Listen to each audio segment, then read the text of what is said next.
Hello friends, હું છું કુમાર ને આપ જોઈ રહ્યા છો ન્યૂઝ ફોર ઇન્ડિયા. મિત્રો, આપણે સૌ જાણીએ છીએ કે શાસ્ત્રોમાં કહેવાયું છે કે દરેક રોગનું મૂળ તે મંદાગ્નિ છે. એટલે કે જો ભૂખ અને પાચન યોગ્ય ન હોય, કબજિયાત રહેતી હોય, ગેસ એસિડિટી વગેરે રહેતા હોય તો આપણને કોઈ પણ પ્રકારનો રોગ લાગુ પડી શકે છે. દર્શક મિત્રો, આજે આપણે આવા વિષય ઉપર જ ચર્ચા કરવાની છે કે જે સર્વસામાન્ય છે. ગેસ, એસિડિટી અને કબજિયાત, આ ત્રણ જે રોગ છે કે લક્ષણો છે તે અત્યારે સૌથી વધુ જોવા મળતા હોય છે. આ અંગે ચર્ચા કરવા માટે આપણી સાથે જોડાયા છે જાણીતા ડાયટિશિયન ડૉક્ટર દર્શનાબેન જૈન. તો દર્શનાબેન, સૌથી પહેલાં આપ અમારા દર્શક મિત્રોને તે જણાવો કે આ ગેસ, એસિડિટી, કબજિયાત આ બધું શું છે? નમસ્કાર દર્શક મિત્રો. આ ગેસ, એસિડિટી અને કબજિયાત છે તમારું જમવાનું જે તમે જમો છો આનું પાચન બરાબર ના થાય તો એટલે ગેસ થાય છે. એસિડિટી હોય છે તમારું જે સ્ટમક હોય છે એ જેટલું એસિડ બનાવે છે, જેટલી જરૂરિયાત છે એના કરતાં વધારે એસિડ બનાવે છે તો એટલે એસિડિટી થઈ જાય છે. અને કબજિયાત તમે ફાઇબર ઓછા પ્રમાણમાં લો છો અથવા પાચન પ્રોપર ના હોય તો એના લીધે કબજિયાત થાય છે. એટલે આ ત્રણેય વસ્તુ જુદી જુદી છે અને ભેગા નહીં કરતા. અચ્છા દર્શનાબેન, એક પાયાની વસ્તુ જે મને કેટલીક વખત થતી હોય છે કે આપણે જોઈએ છીએ કે આજકાલ લોકો ગેસ્ટ્રિક અપસેટ થઈ જાય છે, ગેસ થઈ જાય આવી બહુ ફરિયાદ કરતા હોય છે. આ ગેસ્ટ્રિક અપસેટ થવાનું સામાન્ય રીતે કારણ શું જોવા મળતું હોય છે? એ લોકો આજકાલ એમને ટાઈમ નથી હોતું જમવાનું એટલે ઝડપથી ખાઈ લે છે. તો મેઇન પ્રોબ્લેમ છે ઝડપથી ખાવાની. પછી બીજી પ્રોબ્લેમ છે પાણીનો ઓછું વપરાશ. ઘણા ખરા લોકો છે જે એક લીટર અથવા અડધો લીટર એટલું પાણી આખો દિવસમાં પીવે છે. તો આ મેઇન ઇશ્યુ છે. આના સિવાય સૂવાનો ટાઈમ, ઉઠવાનો ટાઈમ, સ્ટ્રેસ લેવલ એ બહુ બધું એમાં અસર કરે છે. અચ્છા, કેવા પ્રકારના ખાનપાન જે આપણે કહીએ કે ડાયટરી ફેક્ટર્સ જે છે એ આ ગેસ થવામાં કારણભૂત જોવા મળતા હોય છે? એમાં તો બ્રોકલી હોય છે, પછી કોબી હોય છે, ફુલાવર હોય છે, એવા બધા એ જે આ રેન્જમાં જે વસ્તુ આવે છે, કુકુંબર, કાકડી હોય છે, એવા બધા ગેસકારક હોય છે. આયુર્વેદમાં એને પણ વાયુકારક કહેવામાં આવે છે.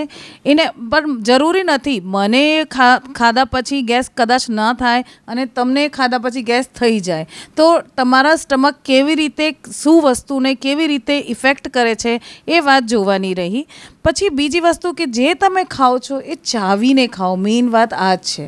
તો ચાવીને ખાશો તો તમારી ઘણી બધી સમસ્યાઓ નાબૂદ થઈ જશે.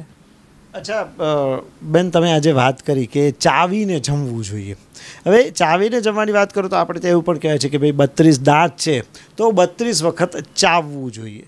તો ખરેખર ચાવવા માટેની કોઈ સિસ્ટમ છે ખરી? કહેવામાં તો આ જ આવે છે કે 32 અથવા 35 ટાઈમ તમારે ચાવવું જોઈએ. હવે ગણીને તો કોણ ચાવ કરશે? તો એટલે તમે જ્યારે જમવા બેસો ને ત્યારે બધા ઇલેક્ટ્રોનિક ગેજેટ્સ તમારી દૂર મૂકી દો. મોબાઈલ છે, ટીવી છે, લેપટોપ છે, એનાથી તમે દૂર જતા રહો. ડાઇનિંગ ટેબલ ઉપર અથવા નીચે પાટલા ઉપર શાંતિથી બેસો, શાંતિથી જમો. વચ્ચે બોલવાનું પણ ના રાખો. એટલે તમારું પૂરું ધ્યાન ફૂડ ચાવવામાં જ જશે. અને તમારે જમવાનું ટાઈમ એટલીસ્ટ 20 મિનિટ્સ, તમારે 20 મિનિટ તમારે પોતાની જાતને ફાળવો. ખાલી ફૂડ ઉપર જ ધ્યાન આપો એટલે આપોઆપ તમારે ચાવવાની ટેવ પડી જશે. આટલું તમે કરો એટલીસ્ટ 3 મહિના સુધી તમારે જબરદસ્તી જાણી જોઈને કરવું પડશે. પછી તો તમારી ટેવ પડી જશે. તો કોઈ પણ વસ્તુની, સારી વસ્તુની ખાસ કરીને આદત પાડવી જરૂરી હોય છે, જે ખરેખર ખૂબ જ આપણે મહત્ત્વની વાત કરી. અચ્છા, ગેસ બાદ આપણે વાત કરીએ એસિડિટીની. તો એવા કયા ફેક્ટર્સ છે જે શરીરમાં એસિડિટી ઊભી કરતું હોય છે?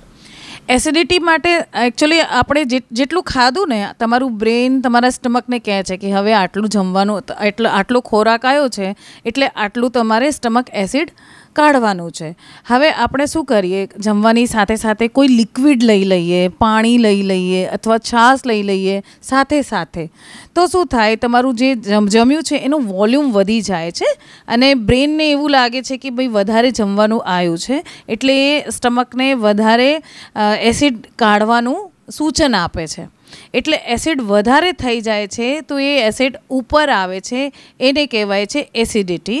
એટલે આ તમારું હાર્ટ સુધી પહોંચી જાય છે અને બળતરા કરે છે, અને એસિડિટી કહેવાય છે. એટલે જમવાનું અગેન ચાવીને ખાશો તો એટલે એ જેટલું ખોરાક તમારે સ્ટમકમાં ગયું છે એટલું જ તમારે બ્રેનને ખબર પડશે કે આટલું જ ખોરાક ગયું છે, એટલે જેટલી જરૂર છે એટલું સ્ટમક એસિડ રિફ્લેક્સ થશે. એટલે એસિડિટી પછી ધીમે ધીમે નાબૂદ થઈ શકે છે. હવે દર્શનાબેન, એવું કહેવાય છે કે કબજિયાત એ ઘણા બધા રોગોનું મૂળ છે, તો આ કબજિયાત શું છે તેનું વિશે અમારા દર્શક મિત્રોને સમજાવો.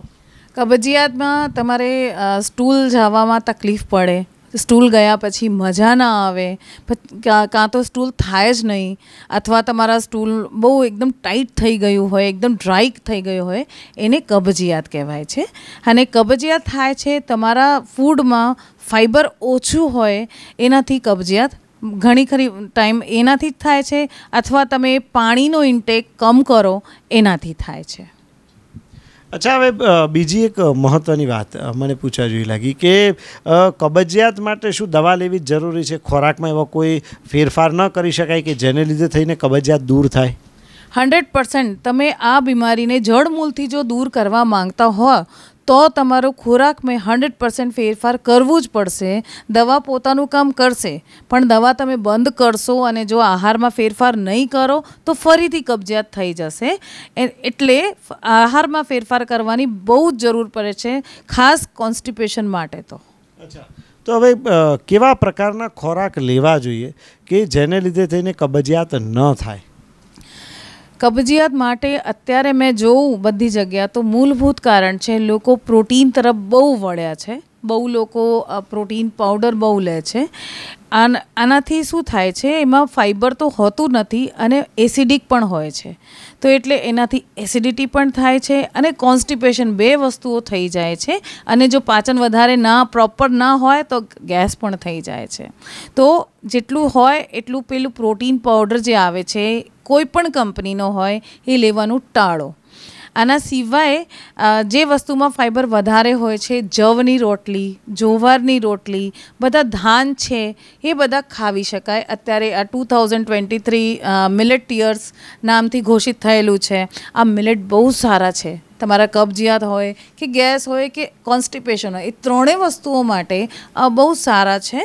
અને આપણે વઘારેલી ખીચડી બનાવીએ ને એવી રીતે જ બનાવી શકાય, આમાં કોઈ અઘરું નથી. અને તમે તમારા વડીલોને પૂછશો તો એટલે ખબર પડશે કે જૂના જમાનામાં એ લોકો એ જ ખાતા હતા, એને ધાન કહેવાય, તો એ ખાવી શકાય. પછી પુષ્કળ પ્રમાણમાં શાકભાજી, ફ્રૂટ્સ એ બધા ખાઓ, એમાં બહુ બધા ફાઈબર આવે છે. આની સાથે સાથે તમને વાઇટામિન્સ અને મિનરલ્સ પણ પુષ્કળ પ્રમાણમાં મળે છે. એટલે ધીમે અને ચાવીને ખાઓ, પાણી પ્રોપર પીઓ, જમો એની સાથે સાથે પાણી ના પીઓ, જમ્યા પછી પાણી સ્ટાર્ટ કરો, જમ્યા પહેલાં પાણી લો પણ સાથે ના લો, એટલે આનું વોલ્યુમ ના વધી જાય.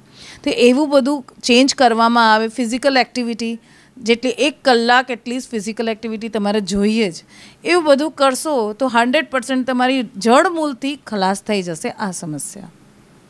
અચ્છા દર્શનાબેન, આપણે આજે ગેસ, એસિડિટી, કબજિયાત આ બધી જ જે આપણે વાત કરી તેમાં તમે કોઈ એવું પ્રેક્ટિકલ સોલ્યુશન આપી શકો અમારા દર્શક મિત્રોને કે જેને લીધે થઈને ગેસ, એસિડિટી, પેટ ભારે થવું આ બધાનું એક કોમન સોલ્યુશન આવે? ભલે તેના 3-4 ઉપાયો અજમાવવા પડે કોઈ પણ વ્યક્તિએ. કોમન સોલ્યુશન તો એક જ છે, તમારે બેલેન્સ ઇટિંગ કરવાની છે. ચાવીને ખાઓ, પાણીનું પુષ્કળ પ્રમાણથી યુઝ કરો.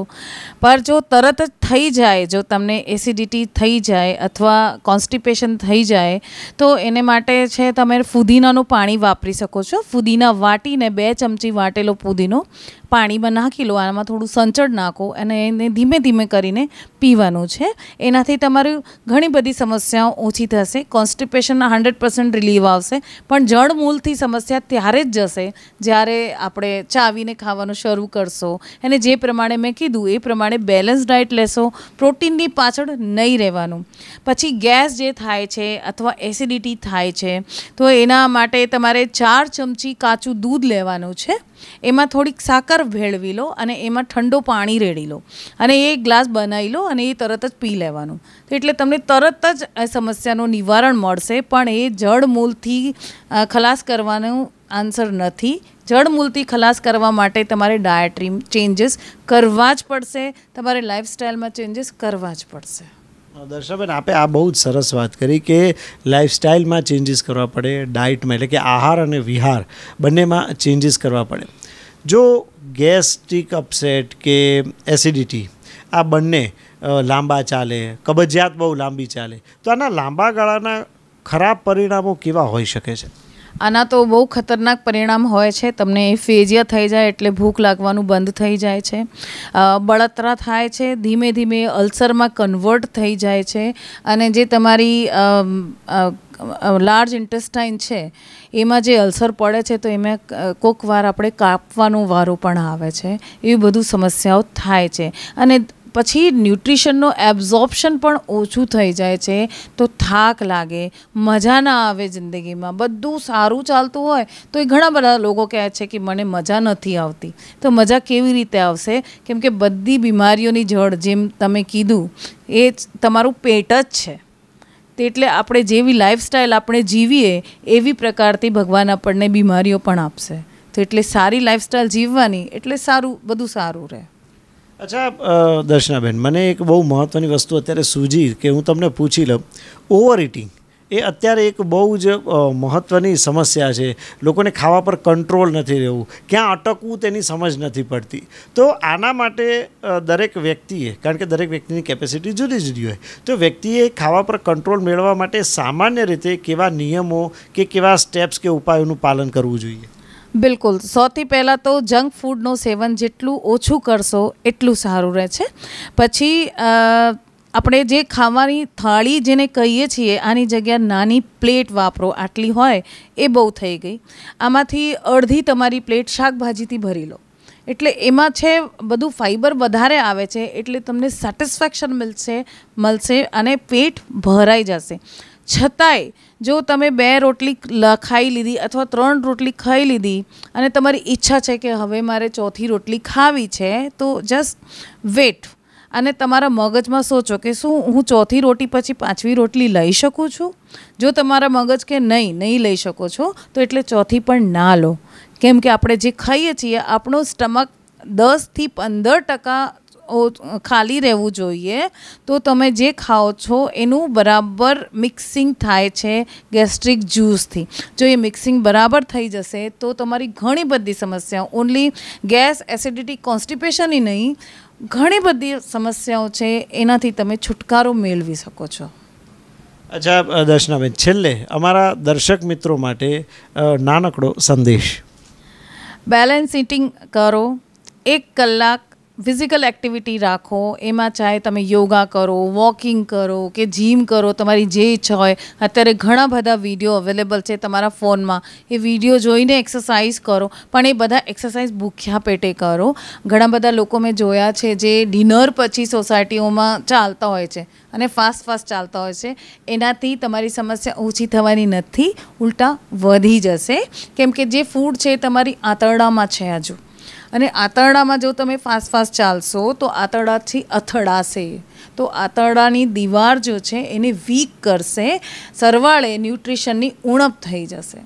તો એટલે ચાલો, ડિનર પછી ચાલવાનું, પણ ખાલી હળવો ચાલો, એકદમ ટહેલવાનું એવું કહેવાય છે, એવી રીતે ચાલો. પણ દિવસમાં ભૂખ્યા પેટે સવારે ઉઠો ત્યારે અથવા સાંજે 4થી 5ની વચ્ચે 1 કલાક ફિઝિકલ એક્ટિવિટી, થોડો વિગરસ એટલે થોડો તમને પરસેવો આવી જાય એવી રીતે કરો. ચાલો અથવા કોઈ યોગા કરો અથવા કોઈ એક્ટિવિટી કરો. અને જમવામાં તમારે દરરોજ આપણે જે ગુજરાતી ભાણું છે, દાળ ભાત શાક રોટલી, આની સાથે સલાડ હોય છે, એ બધું લો અને ઘરનું જમવાનું લો. જેટલું થાય એટલું જંક ફૂડથી દૂર રહો. અને જો જંક ફૂડ ખાવાની જરૂરી થઈ ગયું કે આજે તો જંક ફૂડ ખાવું જ પડશે, તો ધ્યાન રાખો કે એક જ વસ્તુ લો. ધારો કે તમે કોઈ બર્ગર ખાધું કે વડાપાઉં ખાધું, તો એક ઉપર રોકાઈ જાઓ. પેટમાં વધારે ભૂખ લાગી હોય તો એની સાથે સાથે સલાડ લઈ શકાય, એટલે તમારું પેટ ભરાઈ જાય અને તમને પછી પ્રોબ્લેમ ના આવે. મારું આટલું જ કહેવાનું છે કે વધારે જંક ફૂડ ખાવશો તો વધારે પ્રોબ્લેમ આવશે. એની જગ્યા ઘરનું મમ્મીના હાથનું અથવા વાઈફના હાથનું બનેલું જમો અને સ્વસ્થ રહો. Thank you.